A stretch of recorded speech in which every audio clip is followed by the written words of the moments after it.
कोई भी देश ਧਰੋਹੀ नहीं ਆ। ਅਸੀਂ ਆਪਦੇ ਹੱਕਾਂ ਲਈ ਅਸੀਂ ਬੇਇਨਸਾਫੀ ਦੇ ਅਗੇਂਸਟ ਆਪਦੀ ਲੜਾਈ ਲੜਦੇ ਹਾਂ। ਸਾਰੇ ਬੈਠ ਕੇ ਇਹਦਾ ਕੋਈ ਹੱਲ ਕੱਢ ਲਾਂਗੇ, ਨਹੀਂ ਤਾਂ ਤੁਸੀਂ ਜਿਵੇਂ ਪਹਿਲਾਂ ਸਰਕਾਰਾਂ ਨੇ ਅੱਤਵਾਦੀ ਦੀ ਸਟੈਂਪ ਸਿੱਖਾਂ ਤੇ ਲਾਈ ਆ ਜਾਂ ਉਸ ਹਰ ਬੰਦੇ ਤੇ ਲਾਈ ਆ ਜਿਹਦੀ ਕੋਈ ਵੱਖਰੀ ਤਰ੍ਹਾਂ ਦੀ ਸੋਚ ਆ ਜਾਂ ਉਹ ਆਪਦੇ ਹੱਕਾਂ ਦੇ ਲਈ ਲੜਦਾ, ਤਾਂ ਫਿਰ ਉਹੀ ਲਾਉਂਦੇ ਰਹੋਗੇ, ਫਿਰ ਇਹਦਾ ਕੋਈ ਹੱਲ ਨਹੀਂ ਨਿਕਲਣਾ। ਇਹ ਅੱਤਵਾਦੀ ਆ ਜਾਂ ਇਹ ਵੱਖਵਾਦੀ ਆ ਜਾਂ ਇਹ ਤਾਂ ਦੇਖੋ ਜੀ ਹੁਣ ਮੁਲਕ ਨੂੰ ਤੋੜ ਦੇਣਗੇ। ਦੇਖੋ ਇਹ ਤਾਂ ਇੰਟਰਨੈਸ਼ਨਲ ਗੱਲ ਹੋ ਗਈ, ਇੱਕ ਛੋਟਾ ਜਿਹਾ ਹਥਿਆਰ ਮਿਲ ਜਾਂਦਾ, ਵੇਖੋ ਜੀ ਫਿਰ ਉਹੀ ਹਾਲਾਤ ਪੈਦਾ ਹੋ ਜਾਣਗੇ। ਆਪਾਂ ਇਹ ਕਹਿ ਦਈਏ ਵੀ ਬਾਦਲਾਂ ਨੇ ਉਹਨਾਂ ਨੂੰ ਅਪੁਆਇੰਟ ਕੀਤਾ ਜਾਂ ਉਹਨਾਂ ਨੂੰ ਕਿਸੇ ਪੋਲੀਟੀਕਲ ਪਾਰਟੀ ਦੀ ਸ਼ੈ ਆ, ਇਹਨਾਂ ਗੱਲਾਂ 'ਚ ਕੋਈ ਦਮ ਨਹੀਂ ਹੁੰਦਾ। ਨਾ ਤਾਂ ਦਲਜੀਤ ਤੇ ਨਾ ਹੀ ਜੈਸੀ ਬੈਂਸ ਕੋਈ ਦੇਸ਼ ਧਰੋਹੀ ਆ। ਜੇ ਉਹਨਾਂ ਨੇ ਕੋਈ ਕਿਸੇ ਹੋਰ ਵਿਚਾਰਧਾਰਾ ਦੀ ਗੱਲ ਕੀਤੀ ਆ ਜਾਂ ਜੇ ਉਹਨਾਂ ਨੇ ਖਾਲਿਸਤਾਨ ਦੀ ਗੱਲ ਕੀਤੀ ਆ। ਸਤਿ ਸ਼੍ਰੀ ਅਕਾਲ ਜੀ, ਮੈਂ ਆਸ ਕਰਦਾ ਤੁਸੀਂ ਸਾਰੇ ਠੀਕ ਹੋਵੋਗੇ ਤੇ ਤੰਦਰੁਸਤ ਹੋਵੋਗੇ। ਹਾਲਾਂਕਿ ਲੋਕਡਾਊਨ ਥੋੜਾ ਜਿਹਾ ਰਿਲੈਕਸ ਹੋਇਆ, ਰਿਲੈਕਸੇਸ਼ਨ ਮਿਲੀ ਆ ਤੇ ਆਪਦੇ ਕੰਮਕਾਰ ਆਪਾਂ ਸ਼ੁਰੂ ਕਰ ਲਏ ਆ। ਮੈਂ ਰੂਬਰੂ ਇਸ ਕਰਕੇ ਹੋ ਰਿਹਾ, ਪਿਛਲੇ ਦਿਨੀ ਮੈਂ ਸਾਡੇ ਜਿਹੜੇ MP ਆ, ਮੈਂਬਰ ਆਫ ਪਾਰਲੀਮੈਂਟ ਆ, ਰਵਨੀਤ ਬਿੱਟੂ, ਉਹਨਾਂ ਦਾ ਇੱਕ ਲਾਈਵ ਸੈਸ਼ਨ, ਇੱਕ ਵੀਡੀਓ ਸੁਣਿਆ। ਮੇਰੇ ਕਿਸੇ ਦੋਸਤ ਨੇ ਸ਼ੇਅਰ ਕੀਤਾ ਹੋਇਆ ਸੀ ਤਾਂ ਮੈਨੂੰ ਸੁਣਨ ਦਾ ਮੌਕਾ ਮਿਲਿਆ। ਖਾਸ ਤੌਰ 'ਤੇ ਉਸ ਗੱਲ ਦੀ ਪੜਚੋਲ ਕਰਨੀ ਆ, ਉਸ ਬਾਰੇ ਬੋਲਣਾ ਬੜਾ ਜ਼ਰੂਰੀ ਸੀ, ਕਿਉਂਕਿ ਉਸ 'ਚ ਉਹਨਾਂ ਨੇ ਇਹ ਗੱਲ ਕਹੀ ਵੀ ਜੈਜ਼ੀ ਬੈਂਸ ਜਾਂ ਦਲਜੀਤ ਦੋਸਾਂਝ ਉਹਨਾਂ ਨੇ ਕੋਈ ਗੱਲਾਂ ਕੀਤੀਆਂ ਜਿਹੜੀ ਕਿ ਦੇਸ਼ ਧਰੋਹੀ ਗੱਲ ਆ ਤੇ ਉਹਨਾਂ ਦੇ ਖਿਲਾਫ ਪਰਚੇ ਹੋਣੇ ਚਾਹੀਦੇ ਆ। ਮੈਨੂੰ ਐਂ ਲੱਗਦਾ ਸਾਡੇ ਜਿਹੜੇ ਮੈਂਬਰ ਆਫ ਪਾਰਲੀਮੈਂਟ ਆ ਸਤਿਕਾਰਯੋਗ ਆ, ਪਰ ਗੱਲ ਇਸ ਗੱਲ ਨੂੰ ਸਮਝਣ ਦੀ ਬਹੁਤ ਜ਼ਰੂਰਤ ਆ। ਇਸ ਕਰਕੇ ਜ਼ਰੂਰਤ ਆ, ਇਹ ਗੱਲਾਂ ਨੂੰ ਹਮੇਸ਼ਾ ਇਸੇ ਤਰ੍ਹਾਂ ਹੀ ਦੇਖਿਆ ਗਿਆ। ਪਹਿਲਾਂ ਵੀ ਕਿਸੇ ਨੇ ਕੋਈ ਵੱਖਰੀ ਸੋਚ ਦੀ ਗੱਲ ਕੀਤੀ ਆ, ਇਹਨਾਂ ਨੂੰ ਹਮੇਸ਼ਾ ਹੀ ਦੇਸ਼ ਧਰੋਹੀ, ਐਂਟੀ ਨੈਸ਼ਨਲ ਜਾਂ ਇਸੇ ਨਜ਼ਰੀਏ ਤੋਂ, ਇਸੇ ਸੋਚ ਤੋਂ, ਇਸੇ ਵਿਚਾਰਧਾਰਾ ਤੋਂ ਦੇਖਿਆ ਜਾਂਦਾ ਤੇ ਇਸ ਕਰਕੇ ਅਸੀਂ ਇਸ ਗੱਲ ਦੀ ਤਹਿ ਤੱਕ ਨਹੀਂ ਪਹੁੰਚ ਪਾਉਂਦੇ। ਇਸ ਗੱਲ ਦੀ ਪੜਚੋਲ ਹੋਣੀ, ਇਹਨੂੰ ਐਨਾਲਾਈਜ਼ ਕਰਨਾ ਬਹੁਤ ਜ਼ਿਆਦਾ ਜ਼ਰੂਰੀ ਆ। ਦੇਖੋ ਤੁਸੀਂ ਦੇਸ਼ ਦੇ ਹਿੱਤ 'ਚ ਜਾਂ ਦੇਸ਼ ਨੂੰ ਅੱਗੇ ਰੱਖ ਕੇ ਮਾਈਨੋਰਿਟੀਜ਼ ਆ ਨਾ, ਜਿਹੜੀਆਂ ਇਸ ਦੇਸ਼ 'ਚ ਮਾਈਨੋਰਿਟੀਜ਼ ਆ, ਉਹਨਾਂ ਨੂੰ ਇਨਸਿਕਿਉਰ ਨਹੀਂ ਫੀਲ ਕਰਾ ਸਕਦੇ। ਉਹ ਚਾਹੇ ਮਾਇਓਜ਼ ਹੋਣ, ਮਾਇਓਵਾਦ, ਉੱਥੇ ਵਾਇਲੈਂਸ ਹੋਈ ਜਾਂਦੀ ਆ। ਇੱਕ ਪਾਸੇ ਝਾਰਖੰਡ ਬਿਹਾਰ ਵਾਲੇ ਪਾਸੇ ਨੈਕਸਲਾਈਟ ਮੂਵਮੈਂਟ ਚੱਲੀ ਜਾਂਦੀ ਆ, ਉੱਥੇ ਵਾਇਲੈਂਸ ਹੋਈ ਜਾਂਦੀ ਆ।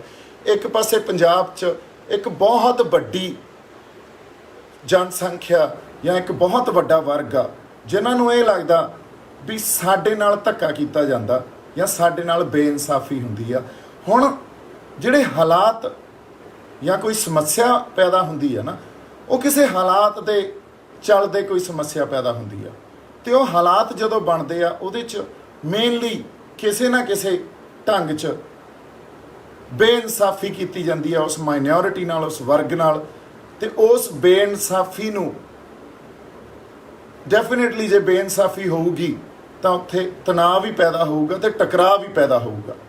ਹੁਣ ਉਸ ਟਕਰਾਅ ਨੂੰ ਜਾਂ ਉਸ ਤਣਾਅ ਨੂੰ ਦਬਾਉਣ ਵਾਸਤੇ, ਉਹਨੂੰ ਜਮਾਂ ਹੀ ਦੱਬਣ ਵਾਸਤੇ ਜਿਹੜੀ ਗੱਲ ਵਰਤੀ ਗਈ ਆ, ਹਮੇਸ਼ਾ ਤੋਂ ਵਰਤੀ ਗਈ ਆ, ਸਾਡੇ ਪੋਲੀਟੀਕਲ ਲੀਡਰਸ ਇਸੇ ਗੱਲ ਤੇ ਅੱਗੇ ਆ ਕੇ ਗੱਲਾਂ ਕਰਦੇ ਆ ਵੀ ਇਹ ਦੇਸ਼ ਧਰੋਹੀ ਗੱਲ ਹੋ ਗਈ ਜੀ। ਦੇਖੋ ਦੇਸ਼ ਨੇ ਟੁੱਟ ਜਾਣਾ, ਹੁਣ ਤਾਂ ਪਹਿਲਾਂ ਵਰਗੇ ਹਾਲਾਤ ਬਣ ਜਾਣਗੇ, ਕੋਈ ਹਥਿਆਰ ਮਿਲ ਗਿਆ, ਦੇਖੋ ਫਿਰ ਉਹੀ ਗੱਲ ਚੱਲ ਰਹੀ ਆ, ISI ਆ ਗਈ, ਹਥਿਆਰ ਸਪਲਾਈ ਕਰ ਰਹੀ ਆ। ਆਈ ਥਿੰਕ ਲੈਟਸ ਮੂਵ ਅਵੇ from this disclosure, let's understand the situation, because ਤੁਸੀਂ ਕਿੰਨੇ ਕੁ ਪਰਚੇ ਕਰਾ ਲਓਗੇ, ਤੁਸੀਂ ਕਿੰਨਿਆਂ ਕੁ ਨੂੰ ਦਬਾ ਲਓਗੇ, ਇਹ ਗੱਲ ਨਹੀਂ ਖਤਮ ਹੋਣੀ ਜਦੋਂ ਤੱਕ ਤੁਸੀਂ ਇਹਨੂੰ ਐਨਾਲਾਈਜ਼ ਨਹੀਂ ਕਰਦੇ, ਜਦੋਂ ਤੱਕ ਤੁਸੀਂ ਇੱਕ ਵੱਖਰੀ ਸੋਚ ਜਾਂ ਵੱਖਰੀ ਵਿਚਾਰਧਾਰਾ ਨੂੰ ਸਮਝਣ ਦੀ ਕੋਸ਼ਿਸ਼ ਨਹੀਂ ਕਰਦੇ ਜਾਂ ਇੱਕ ਸੰਵਾਦ ਦਾ ਸਿਲਸਿਲਾ ਨਹੀਂ ਉਹਨਾਂ ਨਾਲ ਜਿਹੜਾ ਬਣਾਇਆ ਜਾਂਦਾ ਜਾਂ ਰਚਿਆ ਜਾਂਦਾ। ਸੋ ਇਸ ਗੱਲ ਨੇ ਖਤਮ ਨਹੀਂ ਹੋਣਾ। ਤੁਸੀਂ ਦੇਸ਼ ਧਰੋਹੀ ਕਹਿ ਕੇ ਪਰਚੇ ਦਿੰਦੇ ਰਹੋਗੇ, ਫਿਰ ਵੀ ਅਗਲੀ ਜਨਰੇਸ਼ਨ ਪੈਦਾ ਹੋਊਗੀ, ਡਰ ਪੈਦਾ ਕਰੋਗੇ, ਪਰ ਡਰ ਬਾਹਲਾ ਦੇਰ ਲੋਕਾਂ 'ਚ ਪੈਦਾ ਨਹੀਂ ਕੀਤਾ ਜਾ ਸਕਦਾ ਹੁੰਦਾ। ਕਿਤੇ ਨਾ ਕਿਤੇ ਜਾ ਕੇ ਉਹ ਚਿਣਗ, ਕਿਤੇ ਨਾ ਕਿਤੇ ਜਾ ਕੇ ਜਿਹੜੀ ਇਹ ਇੱਕ ਰਿਬੈਲੀਅਨ ਇਨਸਟਿੰਕਟ ਆ, ਆਪਦੇ ਆਪ ਨੂੰ, ਆਪਦੀ ਹੋਂਦ ਨੂੰ ਬਚਾਉਣ ਵਾਸਤੇ ਜਾਂ ਆਪਦੇ ਹੱਕਾਂ ਦੇ ਲਈ ਜਿਹੜੀ ਲੜਾਈ ਹੁੰਦੀ ਆ, ਉਹ ਫਿਰ ਉੱਠ ਆਉਂਦੀ ਆ ਤੇ ਉਹਨੇ ਉੱਠਣਾ ਹੀ ਉੱਠਣਾ। ਔਰ ਸਪੈਸ਼ਲੀ ਪੰਜਾਬੀ ਕੌਮ 'ਚ ਤਾਂ ਜਮਾਂ ਹੀ ਉੱਠਣਾ ਉਸ ਗੱਲ ਨੇ।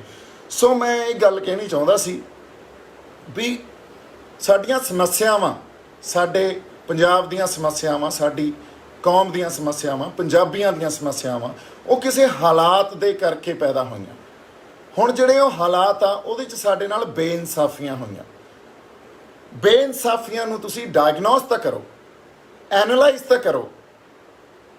ਤੁਸੀਂ ਇਸ ਦੇਸ਼ 'ਚ ਇੱਕ ਸਿਸਟਮ ਚੱਲਦਾ ਜਿਹਨੂੰ ਕਿ ਲੋਕਤੰਤਰ ਦੇ ਅਧੀਨ ਤੁਸੀਂ ਚਲਾਉਣੇ ਹੋ। ਜੇ ਤੁਸੀਂ ਉਸ ਸਿਸਟਮ ਨੂੰ ਲੋਕਤੰਤਰ ਜਾਂ ਡੈਮੋਕ੍ਰੈਟਿਕ ਸਿਸਟਮ ਕਹਿੰਦੇ ਹੋ ਤਾਂ ਇਸ ਦੇਸ਼ ਦੀ ਕੋਈ ਵੀ ਮਾਈਨੋਰਿਟੀ ਇਸ ਗੱਲ 'ਚ ਵਿਸ਼ਵਾਸ ਨਹੀਂ ਰੱਖਦੀ ਵੀ ਇਹ ਡੈਮੋਕ੍ਰੈਟਿਕ ਸਿਸਟਮ ਆ, ਕਿਉਂਕਿ ਮਾਈਨੋਰਿਟੀਜ਼ ਨੂੰ ਇਹ ਲੱਗਦਾ ਵੀ ਇਹ ਡੈਮੋਕ੍ਰੈਟਿਕ ਸਿਸਟਮ ਨਹੀਂ ਆ, ਇਹ ਕੈਪੀਟਲਿਸਟਿਕ ਸੁਸਾਇਟੀ ਆ।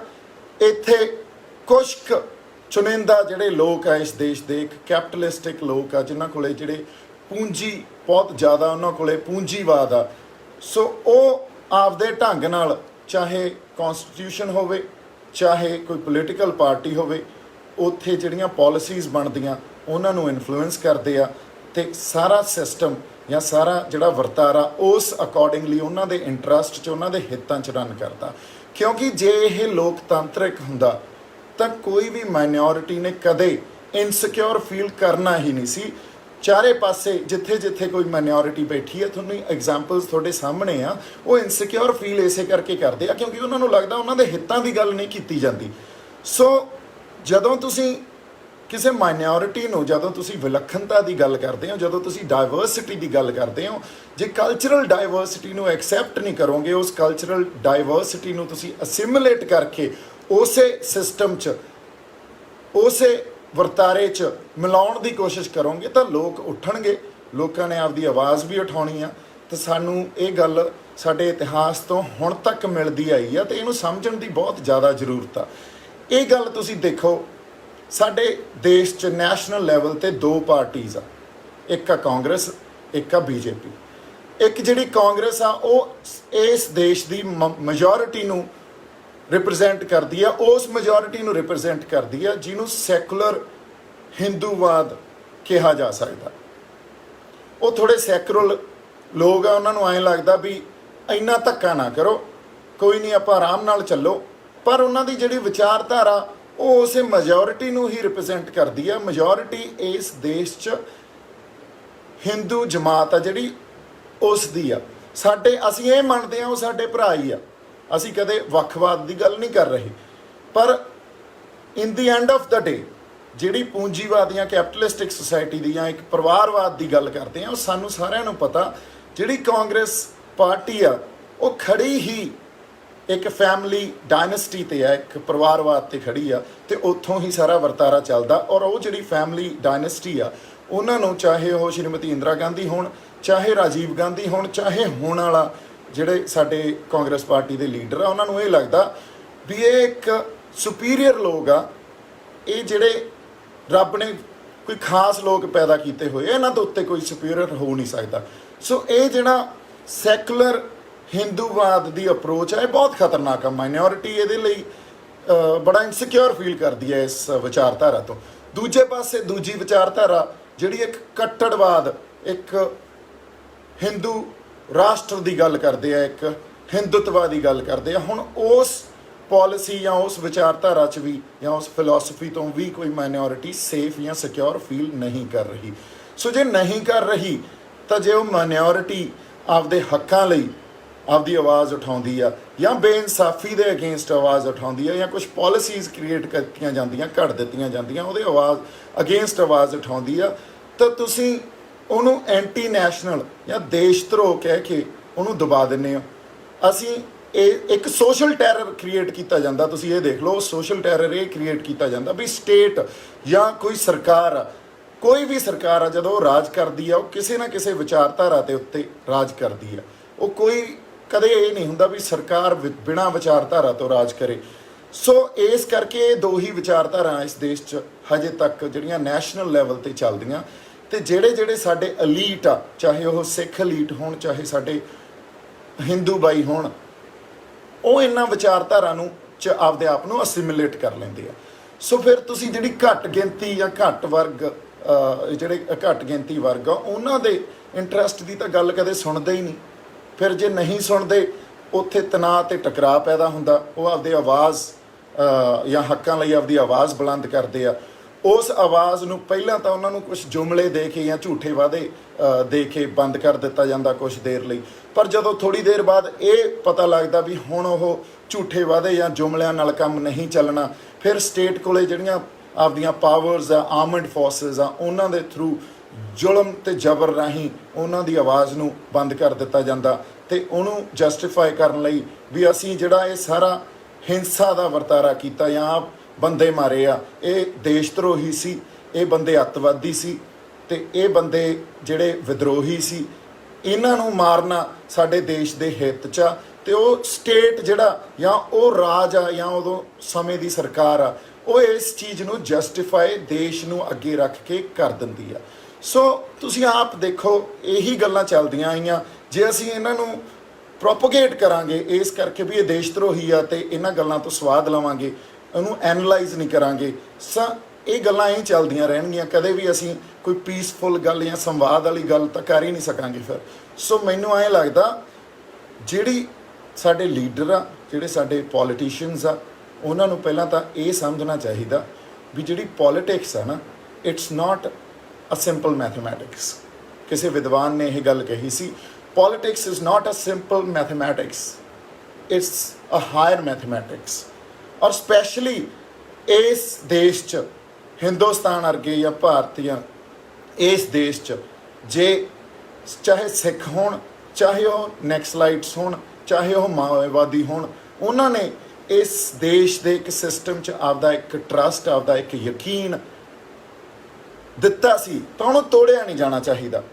ਉਹਦੇ ਅਗੇਂਸਟ ਇੱਕ ਇਸ ਮਾਈਨੋਰਿਟੀ ਦੇ ਅਗੇਂਸਟ ਇੱਕ ਸੋਸ਼ਲ ਟੈਰਰ ਨਹੀਂ ਪੈਦਾ ਕੀਤਾ ਜਾਣਾ ਚਾਹੀਦਾ, ਕਿਉਂਕਿ ਇਹ ਹਮੇਸ਼ਾ ਸੋਸ਼ਲ ਟੈਰਰ ਦੇ ਸ਼ਿਕਾਰ ਮਾਈਨੋਰਿਟੀ ਹੁੰਦੀ ਆ। ਸਿੱਖ ਇਹਦਾ ਪਹਿਲੀ ਵਾਰੀ ਸ਼ਿਕਾਰ 1947 ਤੋਂ ਬਾਅਦ 1984 'ਚ ਹੋਏ, ਚਾਹੇ ਉਹ ਦਰਬਾਰ ਸਾਹਿਬ 'ਤੇ ਹਮਲਾ ਹੋਵੇ, ਚਾਹੇ ਉਹ ਦਿੱਲੀ ਸਿੱਖ ਜੈਨੋਸਾਈਡ ਰਾਈਟਸ ਹੋਣ, ਉਸ ਸੋਸ਼ਲ ਟੈਰਰ ਦਾ ਸ਼ਿਕਾਰ ਹੀ ਹੋਏ, ਜਿਹਦੇ ਥਰੂ ਸਟੇਟ ਨੇ ਆਪਦੀ ਮਸ਼ੀਨਰੀ ਦੇ ਥਰੂ ਜਾਂ ਆਪਦੇ ਜਿਹੜੇ ਇੱਕ ਸਮਾਜਿਕ ਵਰਗ ਉਹਨਾਂ ਦੇ ਥਰੂ ਸਿੱਖਾਂ 'ਤੇ ਧੱਕਾ ਕੀਤਾ। ਸੋ ਮੈਂ ਗੱਲ ਜਿਹੜੀ ਕਹਿ ਰਿਹਾ ਤੇ ਉਦੋਂ ਬਾਅਦ ਸਿੱਖਾਂ ਨੂੰ ਇੱਕ ਇਸ ਢੰਗ 'ਚ ਪ੍ਰੋਜੈਕਟ ਕਰ ਦਿੱਤਾ ਗਿਆ ਆਪਦੇ PR ਦੇ ਥਰੂ, ਆਪਦੇ ਸੋਸ਼ਲ ਮੀਡੀਆ, ਚਾਹੇ ਉਦੋਂ ਨਹੀਂ ਸੀ ਪਰ ਇਲੈਕਟ੍ਰੋਨਿਕ ਮੀਡੀਆ ਜਾਂ ਪ੍ਰਿੰਟ ਮੀਡੀਆ ਦੇ ਥਰੂ ਦੇ ਇਹ ਅੱਤਵਾਦੀ ਆ ਜਾਂ ਇਹ ਵੱਖਵਾਦੀ ਆ ਜਾਂ ਇਹ ਤਾਂ ਦੇਖੋ ਜੀ ਹੁਣ ਮੁਲਕ ਨੂੰ ਤੋੜ ਦੇਣਗੇ, ਦੇਖੋ ਇਹ ਤਾਂ ਇੰਟਰਨੈਸ਼ਨਲ ਗੱਲ ਹੋ ਗਈ, ਇੱਕ ਛੋਟਾ ਜਿਹਾ ਹਥਿਆਰ ਮਿਲ ਜਾਂਦਾ, ਵੇਖੋ ਜੀ ਫੇਰ ਉਹੀ ਹਾਲਾਤ ਪੈਦਾ ਹੋ ਜਾਣਗੇ। ਸੋ ਉਹਦੇ ਨਾਲ ਜਿਹੜੇ ਇੱਕ ਸ਼ਰਧਾ ਸਟੇਟ ਦੇ ਪ੍ਰਤੀ ਜਾਂ ਉਹਦੀ ਜ਼ੁਲਮ ਨੂੰ, ਉਹਦੇ ਜ਼ਬਰ ਨੂੰ ਜਸਟੀਫਾਈ ਕਰਨ ਦੀ ਇੱਕ ਮੁਹਿੰਮ ਚਲਾਈ ਜਾਂਦੀ ਆ। ਇਹਦੇ ਉੱਤੇ ਹੀ ਇਹ ਜਿਹੜੇ ਲੀਡਰਸ ਸਾਡੇ ਪੁਰਾਣੇ ਸੀ ਉਹ ਰਾਜ ਕਰਦੇ ਆਏ ਆ। ਤੇ ਮੈਂ ਤੁਹਾਨੂੰ ਹੱਥ ਜੋੜ ਕੇ ਬੇਨਤੀ ਕਰਦਾ ਵੀ ਇਹਨਾਂ ਚੀਜ਼ਾਂ ਨੂੰ ਪ੍ਰੋਪੋਗੇਟ ਨਾ ਕਰੀਏ, ਇਹਨਾਂ ਚੀਜ਼ਾਂ ਨੂੰ ਐਨਾਲਾਈਜ਼ ਕਰੀਏ, ਕਿਉਂਕਿ ਜੇ ਐਨਾਲਾਈਜ਼ ਕੀਤਾ ਹੁੰਦਾ ਤਾਂ ਪਰਚੇ ਕਰਨੇ ਉਹਦਾ ਹੱਲ ਨਹੀਂ ਆ। ਇਹਨੂੰ ਐਨਾਲਾਈਜ਼ ਕਰਕੇ ਜਦੋਂ ਅਸੀਂ ਆਪਸ 'ਚ ਬੈਠਾਂਗੇ, ਆਪਾਂ ਇੱਕ ਵੱਖਰੀ ਸੋਚ ਨੂੰ ਸੰਵਾਦ ਦਾ ਇੱਕ ਪਲੇਟਫਾਰਮ ਦੇਵਾਂਗੇ, ਇੱਕ ਪੀਸਫੁਲ ਪਲੇਟਫਾਰਮ ਸਿਰਜਿਆ ਜਾਊਗਾ, ਤਾਂ ਫਿਰ ਉੱਥੇ ਕੋਈ ਵੀ ਵਾਇਲੈਂਸ ਵਾਲੀ ਗੱਲ ਨਹੀਂ ਆਉਣੀ। ਤੁਸੀਂ ਉਹਨਾਂ ਦੇ ਹੱਕਾਂ ਦੀ, ਕਿਉਂਕਿ ਹੱਕਾਂ ਲਈ ਮੇਰੇ ਖਿਆਲ 'ਚ ਆਪਦੀ ਗੱਲ ਕਰਨੀ ਉਹ ਤਾਂ ਇੱਕ ਮਾਣ ਵਾਲੀ ਗੱਲ ਹੁੰਦੀ ਆ, ਉਹਦੇ 'ਚ ਕੋਈ ਵੱਖਵਾਦੀ ਜਾਂ ਕੋਈ ਅੱਤਵਾਦ ਦੀ ਗੱਲ ਨਹੀਂ ਹੁੰਦੀ, ਕਿਉਂਕਿ ਅਸੀਂ ਆਪਦੇ ਹੱਕਾਂ ਲਈ ਹਮੇਸ਼ਾ ਤੋਂ ਹੀ ਲੜਦੇ ਆਏ ਹਾਂ। ਹਾਲਾਤ ਬਦਲਦੇ ਰਹਿੰਦੇ ਆ, ਰਿਐਲਿਟੀ ਬਦਲਦੀ ਰਹਿੰਦੀ ਆ ਔਰ ਇਹਦੇ ਡਾਇਨਾਮਿਕਸ ਬਹੁਤ ਜ਼ਿਆਦਾ ਹੁੰਦੇ ਆ। ਇਹਨੂੰ ਬਹੁਤ ਸਿੰਪਲਿਸਿਟੀ ਇਸ ਤੌਰ 'ਤੇ ਨਹੀਂ ਦੇਖਿਆ ਜਾ ਸਕਦਾ। ਇਹ ਤਾਂ ਪੋਲੀਟੀਸ਼ੀਅਨਸ ਦੀ ਬਹੁਤ ਵੱਡੀ ਗਲਤੀ ਆ ਜੇ ਇਸ ਤਰ੍ਹਾਂ ਹੀ ਦੇਖਣ ਲੱਗ ਜਾਣ ਵੀ ਇਹ ਦੇਸ਼ ਧਰੋਹੀ ਗੱਲ ਆ ਜੀ, ਕਿਉਂਕਿ ਉਹਦੇ ਬਹੁਤ ਡਾਇਨਾਮਿਕਸ ਆ। ਉਹਨਾਂ ਡਾਇਨਾਮਿਕਸ ਨੂੰ ਸਮਝਣ ਦੀ ਕੋਸ਼ਿਸ਼ ਤਾਂ ਕੀਤੀ ਜਾਵੇ, ਉਹਨਾਂ 'ਤੇ ਸੰਵਾਦ ਤਾਂ ਰਚਾਇਆ ਜਾਵੇ, ਫਿਰ ਹੀ ਆਪਾਂ ਨੂੰ ਗੱਲ ਸਮਝ ਆਊਗੀ। ਸੋ ਮੈਂ ਇਹੀ ਗੱਲ ਕਹਿਣਾ ਚਾਹੁੰਦਾ ਸੀ ਵੀ ਜਿਹੜੇ ਸਾਡੇ ਪੋਲੀਟੀਕਲ ਲੀਡਰਸ ਆ ਉਹ ਬੜੇ ਇੰਟਲੈਕਚੁਅਲ ਆ। ਮੈਂ ਇਹ ਚਾਹਣਾ ਤੇ ਉਹਨਾਂ ਨੂੰ ਅਰਦਾਸ ਕਰਦਾ, ਗੁਜ਼ਾਰਿਸ਼ ਕਰਦਾ ਵੀ they have to rise above their intellectual caliber and try and understand the situation, try and understand the reality, and try and understand the dynamics of reality. Otherwise it's a fundamental problem which earlier nobody could address, no political leader could address it properly because ਇੱਕ state ਦੀ ਵਿਚਾਰਧਾਰਾ ਨੂੰ ਅੱਗੇ ਰੱਖ ਕੇ ਉਹਨਾਂ ਨੂੰ ਜਿਵੇਂ ਦਬਾਉਂਦੇ ਆ, ਉਹਨਾਂ ਤੇ ਜ਼ੁਲਮ ਜਾਂ ਜ਼ਬਰ ਕਰਦੇ ਆ, ਜੇ ਤੁਸੀਂ ਵੀ ਐਂ ਕਰਦੇ ਆਏ ਫਿਰ ਇੱਥੇ ਕੋਈ ਹੱਲ ਨਹੀਂ ਨਿਕਲਣਾ। ਸੋ ਇਸ ਕਰਕੇ ਇੱਕ ਪੀਸਫੁਲ ਜਿਹੜਾ ਮੇਰੇ ਖਿਆਲ 'ਚ ਡਿਸਕਸ਼ਨ ਜਾਂ ਇੱਕ ਸੰਵਾਦ ਆ ਜਿਹੜਾ ਉਹ ਰਚਿਆ ਜਾਣਾ ਚਾਹੀਦਾ। ਇੱਜ਼ਤ ਉਹਨਾਂ ਨੂੰ ਵੀ ਦੇਣੀ ਚਾਹੀਦੀ ਆ, ਉਹਨਾਂ ਦੀ ਵਿਚਾਰਧਾਰਾ ਜਾਂ ਉਹਨਾਂ ਦੀ ਜਿਹੜੀਆਂ ਸਮੱਸਿਆਵਾਂ ਉਹਨਾਂ ਨੂੰ ਵੀ ਸੁਣੋ। ਸੋ ਉਦੋਂ ਬਾਅਦ ਹੀ ਕੋਈ ਹੱਲ ਨਿਕਲ ਸਕਦਾ। ਅਦਰਵਾਈਜ਼ ਜਿੰਨੇ ਮਰਜ਼ੀ ਪਰਚੇ ਕਰ ਲਓ, ਜਿੰਨੇ ਮਰਜ਼ੀ ਤੁਸੀਂ ਬੰਦੇ ਡਰਾ ਲਓ, ਇਹ ਗੱਲ ਨੇ, ਇਸ ਚਿਣਗ ਨੇ ਸਪੈਸ਼ਲੀ ਪੰਜਾਬੀਆਂ 'ਚ ਹਮੇਸ਼ਾ ਰਹਿਣਾ, ਇਹਨੇ ਖਤਮ ਹੀ ਨਹੀਂ ਹੋਣਾ। ਕਿਉਂਕਿ ਸਾਨੂੰ ਸਾਡੇ ਗੁਰੂ ਸਾਹਿਬਾਨਾਂ ਤੋਂ ਆਪਦੇ ਜਿਹੜੇ ਇੱਕ ਸਾਡੇ ਅੰਦਰ ਸੋਵਰਨਿਟੀ ਆ ਜਾਂ ਇੱਕ ਫਰੀਡਮ ਆ, ਜਾਂ ਅਸੀਂ ਕਿਸੇ ਦੇ ਅਧੀਨ ਨਹੀਂ ਰਹਿ ਸਕਦੇ ਅਕਾਲ ਪੁਰਖ ਤੋਂ ਬਿਨਾਂ, ਉਹ ਗੁਰੂ ਸਾਹਿਬਾਨਾਂ ਤੋਂ ਮਿਲੀ ਹੋਈ ਆ। ਮੈਨੂੰ ਐਂ ਲੱਗਦਾ ਜਿਹੜੇ ਸਤਿਕਾਰਯੋਗ ਰਵਨੀਤ ਬਿੱਟੂ ਜੀ ਆ, ਉਹ ਉਹਨਾਂ ਦੇ ਅੰਦਰ ਵੀ ਹੋਊਗੀ। ਪਰ ਮੈਨੂੰ ਇਸੇ ਕਰਕੇ ਮੈਂ ਉਹਨਾਂ ਨੂੰ ਗੁਜ਼ਾਰਿਸ਼ ਤੇ ਅਰਦਾਸ ਕਰ ਰਿਹਾ, ਇਹ ਹੁਣ ਕੋਈ ਚੈਨਲ ਜਿਹੜੀ ਖਬਰਾਂ ਬਣਾ ਦਿੰਦੇ ਆ ਵੀ ਦੀਪ ਸਿੱਧੂ ਨੇ ਰਵਨੀਤ ਬਿੱਟੂ ਤੇ ਲਾਇਆ ਤਵਾ ਜਾਂ ਕੋਈ ਵੀ ਇਹੋ ਜਿਹੀ ਗੱਲ ਕਰ ਦੇਣ, ਉਹ ਵੱਖਰੀ ਗੱਲ ਆ, ਮੈਨੂੰ ਨਹੀਂ ਪਤਾ। ਪਰ ਮੈਂ ਤੁਹਾਨੂੰ ਬੇਨਤੀ ਕਰਦਾ ਸੀ ਵੀ ਤੁਸੀਂ ਸਾਡੇ ਸਾਰੇ ਨੌਜਵਾਨ ਆਉਣ ਵਾਲੇ ਆਗੂ ਹੋ, ਅਤੇ ਮੈਂ ਤੁਹਾਡੇ ਤੋਂ ਆਸ ਇਹ ਕਰਦਾ ਵੀ ਨਾ ਤਾਂ ਦਲਜੀਤ ਅਤੇ ਨਾ ਹੀ ਜੈਜ਼ੀ ਬੈਂਸ ਕੋਈ ਦੇਸ਼ ਧਰੋਹੀ ਆ। ਜੇ ਉਹਨਾਂ ਨੇ ਕੋਈ ਕਿਸੇ ਹੋਰ ਵਿਚਾਰਧਾਰਾ ਦੀ ਗੱਲ ਕੀਤੀ ਆ, ਜਾਂ ਜੇ ਉਹਨਾਂ ਨੇ ਖਾਲਿਸਤਾਨ ਦੀ ਗੱਲ ਕੀਤੀ ਆ, ਜਾਂ ਸਾਡੇ ਜਿਹੜੇ ਪੰਥ ਦੇ ਜਥੇਦਾਰ ਸਾਹਿਬਾਨ ਆ, ਉਹ ਬਹੁਤ ਸਤਿਕਾਰਯੋਗ ਆ, ਉਹ ਬਹੁਤ ਲਰਨਡ ਬੰਦੇ ਆ, ਉਹ ਬੜੇ ਗਿਆਨੀ ਆ। ਤੁਸੀਂ ਦੇਖੋ ਪੋਲੀਟੀਕਲ ਪਾਰਟੀ ਕੁਛ ਵੀ ਕਰੇ, ਪਿੱਛੇ ਆਪਾਂ ਇਹ ਕਹਿ ਦਈਏ ਵੀ ਬਾਦਲਾਂ ਨੇ ਉਹਨਾਂ ਨੂੰ ਅਪੁਆਇੰਟ ਕੀਤਾ ਜਾਂ ਉਹਨਾਂ ਨੂੰ ਕਿਸੇ ਪੋਲੀਟੀਕਲ ਪਾਰਟੀ ਦੀ ਸ਼ੈ ਆ, ਇਹਨਾਂ ਗੱਲਾਂ 'ਚ ਕੋਈ ਦਮ ਨਹੀਂ ਹੁੰਦਾ। ਗੱਲ ਤਾਂ ਫੇਰ ਵੀ ਬੈਠ ਕੇ ਹੀ ਕਰਨੀ ਪੈਂਦੀ ਆ। ਕੋਈ ਵੀ ਦੇਸ਼ ਧਰੋਹੀ ਨਹੀਂ ਆ। ਅਸੀਂ ਆਪਦੇ ਹੱਕਾਂ ਲਈ, ਅਸੀਂ ਬੇਇਨਸਾਫੀ ਦੇ ਅਗੇਂਸਟ ਆਪਦੀ ਲੜਾਈ ਲੜਦੇ ਹਾਂ, ਅਤੇ ਇਹੀ ਗੱਲ ਬਸ ਤੁਹਾਨੂੰ ਸਮਝ ਆ ਜੇ ਤਾਂ ਬਹੁਤ ਵਧੀਆ ਗੱਲ ਹੈ ਜੀ। ਇਹਦਾ ਕੋਈ ਹੱਲ ਨਿਕਲਿਆ ਆਊਗਾ, ਸਾਰੇ ਬੈਠ ਕੇ ਇਹਦਾ ਕੋਈ ਹੱਲ ਕੱਢ ਲਾਂਗੇ। ਨਹੀਂ ਤਾਂ ਤੁਸੀਂ ਜਿਵੇਂ ਪਹਿਲਾਂ ਸਰਕਾਰਾਂ ਨੇ ਅੱਤਵਾਦੀ ਦੀ ਸਟੈਂਪ ਸਿੱਖਾਂ 'ਤੇ ਲਾਈ ਆ, ਜਾਂ ਉਸ ਹਰ ਬੰਦੇ 'ਤੇ ਲਾਈ ਆ ਜਿਹਦੀ ਕੋਈ ਵੱਖਰੀ ਤਰ੍ਹਾਂ ਦੀ ਸੋਚ ਆ, ਜਾਂ ਉਹ ਆਪਦੇ ਹੱਕਾਂ ਦੇ ਲਈ ਲੜਦਾ, ਤਾਂ ਫਿਰ ਉਹੀ ਲਾਉਂਦੇ ਰਹੋਗੇ, ਫਿਰ ਇਹਦਾ ਕੋਈ ਹੱਲ ਨਹੀਂ ਨਿਕਲਣਾ। ਜਿੰਨੇ ਮਰਜ਼ੀ ਪਰਚੇ ਕਰ ਲਈਏ, ਜਿੰਨੇ ਮਰਜ਼ੀ ਅਸੀਂ ਕੇਸ ਪਾ ਕੇ ਡਰਾ ਲਈਏ, ਕੋਈ ਹੱਲ ਨਹੀਂ ਨਿਕਲਣਾ। ਸੋ ਇੰਨਾ ਹੀ ਮੈਨੂੰ ਜਿਹੜੀ ਮੈਂ ਗੱਲ ਕਰਨਾ ਚਾਹੁੰਦਾ ਸੀ ਵੀ ਸੋਸ਼ਲ ਟੈਰਰ ਆਪਾਂ ਨਹੀਂ ਕ੍ਰੀਏਟ ਕਰਦੇ, ਆਪਾਂ ਪਿਆਰ, ਸਾਂਝ ਅਤੇ ਭਾਈਚਾਰਾ ਉਹਨੂੰ ਸਮਝ ਕੇ ਚੱਲਦੇ ਹਾਂ। ਪੰਜਾਬੀਆਂ 'ਚ ਤਾਂ ਸਪੈਸ਼ਲੀ ਇਹ ਗੱਲ ਹੋਣੀ ਚਾਹੀਦੀ ਆ। ਸੋ ਥੈਂਕ ਯੂ ਸੋ ਮੱਚ। ਜਿਉਂਦੇ ਵਾਸਤੇ ਰਹੋ। ਮੇਰੇ ਵੱਲੋਂ ਬਹੁਤ ਸਾਰਾ ਪਿਆਰ ਅਤੇ ਸਤਿਕਾਰ ਸਾਰਿਆਂ ਨੂੰ। ਸਤਿ ਸ਼੍ਰੀ ਅਕਾਲ।